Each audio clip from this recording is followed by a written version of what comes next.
안녕하세요. 오늘은 루도르프 슈타이너의 좀 특별한 강연록 GA1957 안으로 한번 들어가 볼까 합니다. 네, 이게 1차 세계대전이라는 정말 격동의 시기에 나온 이야기들이잖아요. 맞습니다. 정말 혼란스러웠던 시기죠. 네, 근데 그때 뭐 민족주의가 엄청 강했을 텐데 슈타이너는 오히려 죽음 너머의 영혼이라든지 뭐 국적 같은 거, 그런 지상의 정체성 문제, 또 시대의 영적 과제 같은 걸 이야기했단 말이죠. 그렇죠.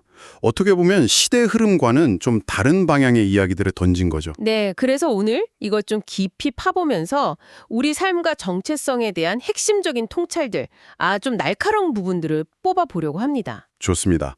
당시 사람들이 정말 첨예하게 느꼈을 그 정체성, 특히 국적이라는 걸 슈타이너는 영적인 차원에서 다시 보거든요. 영적인 차원에서요? 네, 영혼이 죽고 나면 어떻게 되는지, 그리고 또 물질주의가 막 판치는 시대에 왜 영성과학이 필요한지, 그러니까 그가 말하는 가이스트 위슨샤프트, 눈에 보이지 않는 세계를 탐구하는 게 왜 중요하냐, 이걸 강조했죠. 전쟁 중에 그런 이야기를 했다는 것 자체가 참 대단하네요. 네, 상당히 파격적이었다고 할 수 있습니다. 근데 제가 보기에 가장 좀, 충격적이라고 할까요? 그런 부분은 이거 같아요. 어떤 민족을 막 엄청나게 미워하면 네네. 그게 혹시 다음 생에 바로 그 민족으로 태어나려고 영혼이 무의식적으로 준비하는 걸 수도 있다?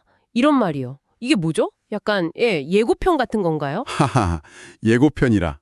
뭐 흥미로운 표현이네요. 슈타이너는 이걸 영혼의 성장 과정으로 본 거죠. 성장 과정이요? 네. 여러 생을 거치면서 다양한 피부색, 국적, 문화를 다 경험해 본다는 거예요. 그러면서 영혼이 배우고, 뭐랄까, 균형을 찾아간다는 거죠. 아, 그러니까 지상의 국적 같은 건 영혼이 그냥 잠시 입는 옷 같은 거고, 그게 본질적인 나는 아니라는 겁니다. 그럼 그 강한 증오심은 뭔가요? 그래서 그 강렬한 민족적 혐오감 같은 건 어쩌면 영혼의 더 높은 차원, 우리가 상위자라고 부를 수 있는 그 존재가 계획한 다음 생의 경험 있잖아요. 네네. 혹시 그게 바로 내가 혐오했던 그 민족으로 태어나는 삶일 수도 있는데 현재의 내 자아가 거기에 저항하는 걸 수도 있다는 거죠. 와, 저항이요? 네. 이게 단순히 뭐 카르마적인 벌이라기보다는 균형과 이해를 향해서 영혼이 좀 복잡하게 움직이는 과정으로 본 거예요. 그렇군요. 그럼 그런 영혼의 긴 여정을 위해서 우리는 뭘 준비해야 할까요? 그냥 국적을 넘어서자, 뭐 이런 구호 이상이 필요할 것 같은데요. 바로 그 지적입니다. 거기서 이제 영성과학적 사고의 중요성이 나오는 거죠. 영성과학적 사고? 네.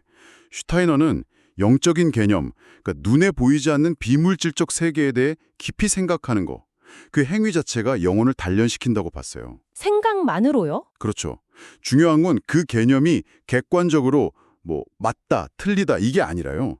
그런 추상적이고 영적인 사고를 하려고 애쓰는 거, 그 노력 자체가 영혼에 눈을 뜨게 한다는 거예요. 아, 사후 세계에서 영적인 현실을 딱 마주했을 때 그걸 인식할 힘을 길러준다는 거죠. 와, 생각하는 힘 자체가 영혼을 강하게 한다. 혹시 좀 더 와닿는 예시 같은 건 없을까요? 특히 그 전쟁터에서 젊은 나이에 돌아가신 병사들 이야기가 좀 인상적인데요. 네. 그분들이 다 쓰지 못한 생명력 있잖아요.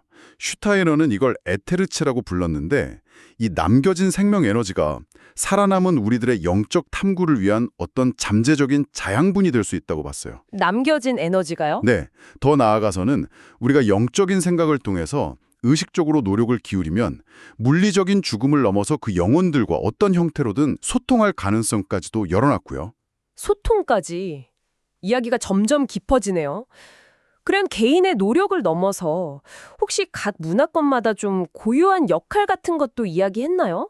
아까 중부 유럽, 특히 독일 문화가 자아이히라고 하셨죠. 네, 거기에 집중해서 그리스도 충동을 의식적으로 파악해야 한다. 뭐 이런 과제가 있다고. 이게 정확히 무슨 뜻이죠? 네, 맞습니다. 각 문화가 인류 전체의 어떤 영적인 발달에 기여하는 고유한 색깔, 역할이 있다고 본 거예요. 역할 분담 같은 건가요? 그렇죠. 뭐 특정 문화가 우월하다 이런 얘기가 아니고요. 각자 맡은 역할이 다르다는 거죠. 그 그리스도 충동이라는 것도 단순히 종교적인 의미만은 아니고요.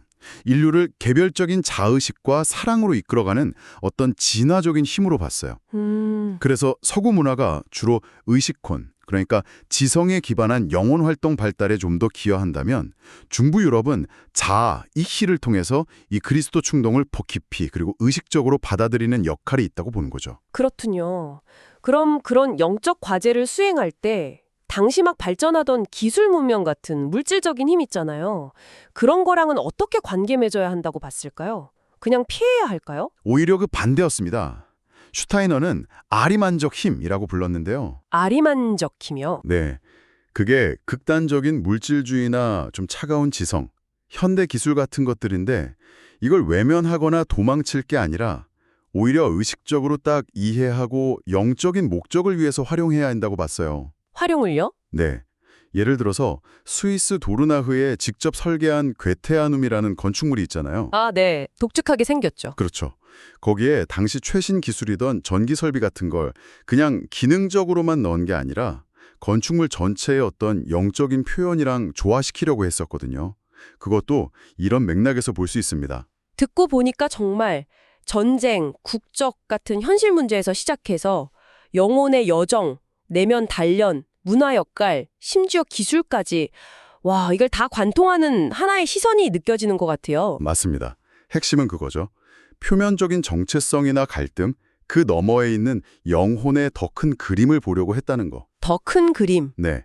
국적, 민족, 심지어 죽음조차도 영혼의 아주 긴 이야기 속에서는 그냥 한 장면에 불과할 수 있다는 거고요. 정말 중요한 건 그 여정을 위한 내면의 준비와 이해라는 거죠. 네. 그리고 우리가 겪는 역사나 문화 현상들도 단순히 정치적, 사회적 요인만 볼 게 아니라 카르마나 윤회 같은 더 넓은 영적 법칙 속에서 그 의미를 찾아야 한다. 이런 관점인 겁니다. 좋습니다. 오늘 슈타이너의 시선을 따라서 좀 깊이 들어가 봤는데요. 마지막으로 청취자분들께 이 질문을 한번 던져보고 싶습니다. 네. 만약에요, 슈타이너의 말처럼 우리가 어떤 집단에 대해서 갖는 아주 강렬한 미움이나 적대감, 이게 사실은 영혼 차원에서는 다음 생에 아주 깊은 관계를 예고하는 신호일 수도 있다면